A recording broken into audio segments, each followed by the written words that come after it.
Leadership International presents 2020 Vision, The Road to Renewal, with Dr. Chan Abraham.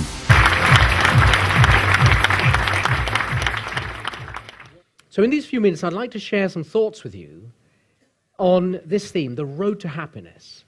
It's a question, really, to ask ourselves whether it exists, whether happiness, which is something we all talk about so much, we wish each other happy birthday, we wish each other a happy Christmas, we wish each other a happy New Year, and everyone wants to be happy, but is it something that is just so elusive, and therefore, provided we can get our fix of whatever we think happiness is, maybe that's all that matters. Here we have a situation just like this little boy saying to his dad, "What's wrong with the world, Daddy?" "Nothing, son," he says. And we try to shield children and young people and perhaps even cover our own minds from the reality that the world is a big challenge. And of course, one of our greatest philosophers of our age, probably the man with the greatest level of satisfaction that money can buy, and sex and drugs and rock and roll, sings with great pathos, "I can't get no satisfaction." So there must be a lot more to it. So in this talk, I'd like to just mention three things, really. The World Happiness Report, which there is such a thing, commissioned by the United Nations, now in its third gestation. Talk briefly about the source of happiness, and also then ask the question, well, is it possible for us to change or do something in order to be happy? This idea of happiness, by the way, is something that's been talked about since when people were able to talk and think, I think. We certainly have something like 3,000 years of documented evidence about people's philosophies and religious traditions about what constitutes happiness. And a lot of the modern writings and texts about happiness draw from that, along with things like this most recent research, which is the most authoritative in that it looks at how people right across nations in the world are perceiving their world, perceiving themselves. It includes studies in terms of neuroscience. There's operation of some of the studies looking at how the brain works. And that's been very helpful, actually, in helping us to understand things that once we thought were perhaps logical or anecdotal, but now we're seeing actually there is a science behind things like happiness. And last year, during our talks on trust, you may remember, I talked about some of that, how the electrical circuits of the brain actually light up when we find ourselves in a trusting relationship with people, that things flow better, business relationships, home relationships, and that's because that's the way we're wired. Well, the World Happiness Report came out with lots of information, which I'm not going to share here now, but here are some really important bits. They ranked countries according to happiness, and at the top were the Nordic countries, and Switzerland for the first time went up to the top. The US was at number 15 and the UK at number 21. And at the bottom of the pile, this may not surprise you at all, are the sub-Saharan countries. Now, we may think, yes, well, that's logical, isn't it? These people are very poor, they've got nothing to live for, their world is torn apart by uncertainty and dystopia. Of course that's the case. But then you look at a place like the United States of America, and actually what comes out here is, amongst other things, this comment, that the US's relatively low ranking at number 15 shows that even though there's rising wealth, that doesn't produce greater happiness. In fact, something quite the opposite. While wealth has risen in the United States of America, so has the level of trust in government declined. So there's something really strange going on within nation states that are very affluent, that are pursuing the great dream of wealth equating to happiness. Interesting in terms of the gender divide, these studies showed that women's evaluation of their well-being tended to be slightly stronger than men. Now, when you drill down into individual countries and individual circumstances, that, of course, is different, it's disparate. But when you look at it right across the globe, this is what comes out. So that's very interesting in itself. Now, the world's youth population, the numbers under 18, account for a very significant proportion of the population on the globe, something like a third. And this was interesting. While in general terms, young people were generally more optimistic, the report also pointed out that something like 10%, that's a huge number of young people, people under the age of 18, have a diagnosable illness such as depression or anxiety.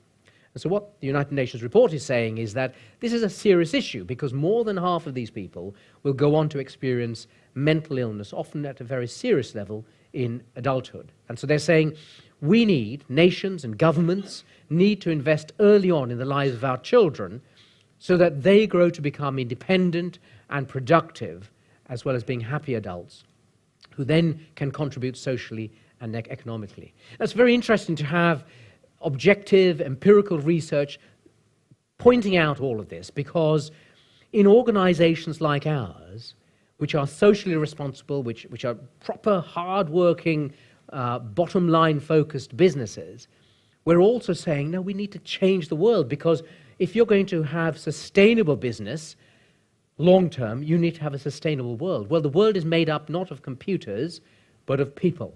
People are the ones that can bring down the economy of a nation.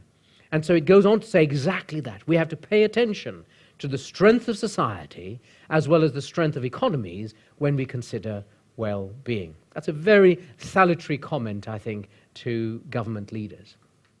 So that's what the World Happiness Report says in summary, but there's much, much more than that. So what is the source of happiness? Well, in a book written some years ago called Authentic Happiness, 3 components of happiness were identified. Pure pleasure, and this very much comes from Greek ideas. Engagement, which is really means involvement with your family, with work, with romance, with hobbies. It's what you do. And also meaning, which is where you use your personal strengths to serve a higher purpose. Now, interestingly, what the book pointed out was of these 3, the one that had the least prospect of making you happy was pure pleasure. But that's interesting, isn't it? When in the West, what we tend to do is to promote the idea that pleasure, and pleasure is not a negative thing, pleasure of all sorts brings us happiness, but the reality is it doesn't. The ones that do mostly are the latter. And the one that ultimately brings real happiness, that core sense that all is well with you in the world, is this idea of meaning, where you're doing something to serve a larger purpose. And a few years ago, Time magazine asked 2,500 people, what one thing in your life has brought you the greatest happiness? It's very interesting, the 4 highest rated points that came out, and these were in the mid to late 70%. Relationship with children, with your children, ranked as being the highest and the most important factor in giving people their greatest happiness. Followed closely by friends and friendships. The more, the better. Friends, we're not talking about people on Facebook, on social media. They're not friends. They are contacts in the virtual world. Friends, the people you can call on and you can share something of your heart and your life with. People you can talk to when things aren't going well for you, and people you support as well. Contribution to the lives of others, where you're making a difference in other people's lives. And you know it, and hopefully they do. And also relationship with your spouse or your partner or some other significant loved one. These 4 people universally were saying brought them the greatest happiness. Now, going back to the World Happiness Report, just to use a little bit of gobbledygook, they talk about the neural correlates of empathy and altruism. What they're saying is, and this is now clearly established through numerous, hundreds of neuroscience experiments, that when we do things that have a beneficial impact on other people, bits of our brain light up. And it's very interesting the bits of our brain that light up, for example, when we feel pain, also light up when we see someone else in pain. Equally, the bits of our brain that light up when we experience something really good, some really wonderful pleasure, also light up when we see someone else being happy and experiencing that. And this is what they said. When individuals are made to experience social isolation, many of the same brain regions become active that are active in the experience of physical pain. In other words, when someone sticks a pin into your hand, a bit of your brain says, ouch, and it begins to flare up. In the same way, when we are isolated from people, when we are on our own, when we feel there is no one with us, the same bits, the pain receptors in our brain start firing up, demonstrating that we're not just social creatures, we are people who need to have people with us. And so the correlation, the bit that follows from this, is that behavior that increases social bonds, what they call altruism and pro-social behavior. In other words, where we're engaging with people, and I don't just mean going and having a drink with them, but where we're doing something which is investing something of ourselves for the good of someone else, those actions reliably increase well-being. And they know that because the experiments that they have done show that when people are engaging in these kinds of activities, those bits of the brain light up. Now, you may say, I know that to be the case. Well, now we know why it happens, because it's the way we're wired. We're not wired to be these self-centered people. Something else in us comes in and confuses the picture and gums up the works. As we need a complete reboot to our internal system. Something has to happen to change us, to transform us from the way we are. I go back to the Gospel according to the Winnie the Pooh. One of the things that comes out with Winnie's stories is this idea that there are times when you can be feeling happy, there are times when you're not so happy. In The Secrets of Happiness, the author Richard Schopp says this: happiness isn't really about feeling good, it's about being good. The problem is we're apt to mistake the former for the latter. So without in any way wanting to offend or criticize anyone, I'm sure many people here find retail therapy provides a degree of happiness at a certain time. And then, of course, you get to Blue Monday and you see how much it costs you, and that brief, fleeting period of happiness is taken away. I'm not trying to stop you having a good time, spending money, or doing anything like that. What we are saying is, let's examine our hearts and see our lives and see whether we can change and become happy. Because you can say, I can't do it, Chan. I'm an addicted shopper. I've got 43 handbags at home, and that's just the men. And you say, I'll never change. Well, can you change? Because you might be saying, well, you've told us all about this neuroscience thing. Well, I've been born with this brain, and it's not going to change, is it? My brain can't change. I can't change my behavior. I can't change my likes and the way I feel about things. No, can't. That's not what the science tells us. Someone else, in his articles on the science of happiness, says, much like computers, our brains do what they do through a combination of hardware, neuroanatomical structures, in other words, the flesh, the body, and software, cognitions and chemicals, so the way in which the brain actually works, as well as the various chemistry elements of our brain, just like computers. Even if the hardware constrains or stops how we think and who we are, we can always change the software. In other words, I can't come along to one of you and do a brain transplant. It will not succeed. I mean, we might succeed in getting the brain out, but that's where it will end. You will not be a functioning member of the team anymore. So we can't do that, but we can change the software. We can reprogram our minds, at least in theory, to make our lives happier and more fulfilled. Absolutely we can.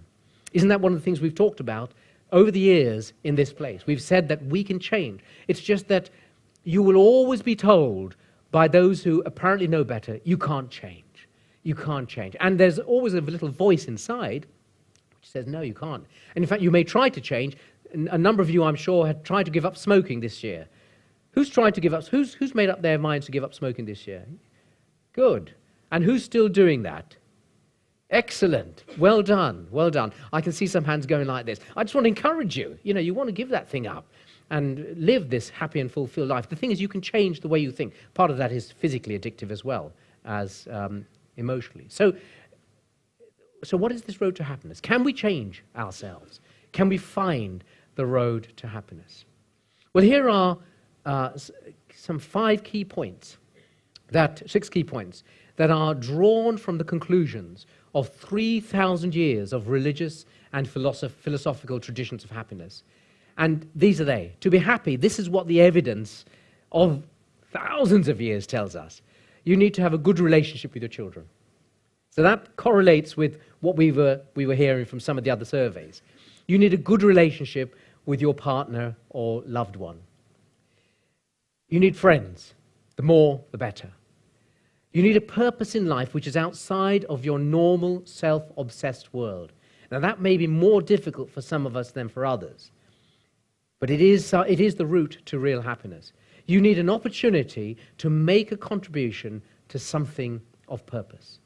And you need a faith in God, or at least something bigger than yourself. These are the 6 points, it would seem, on which really everyone agrees over thousands of years. Human beings who've been before us, who've walked this journey, who said, I wish I could find the road to happiness. So I don't know how that works for you, and what kind of challenges that sets for you, and how you have to reorientate your thinking, your behavior, your plans. But I encourage you in a year of refining focus to do just that. Let's go back to Winnie the Pooh. What day is it? Asked Pooh. It's today, squeaked Piglet. Ah, my favorite day, said Pooh. Wouldn't it be great if every day you got out of bed, you said something good is going to happen to me today? Do you know, I've just remembered, that's exactly what we do, isn't it? We encourage ourselves to do that. Wouldn't it be great, therefore, if every day we open our eyes and we see the light of a new day, and we can be thankful for doing that, because the alternative, you might say, is a little bit more grim, that you say, my favorite day. What a change, what a transformation. That's the beginning of the transformation in the way in which we think. And the second is an active decision. The road to happiness is this road. It's the road that begins with decision, that says, I want to change who I am and what I do for the better. I want to make an active contribution. I want to be a different kind of person. I want to come across this bridge, and I want to make progress along the road to renewal, which is also the road to happiness. Can we do it? Yes, we can. Thank you very much.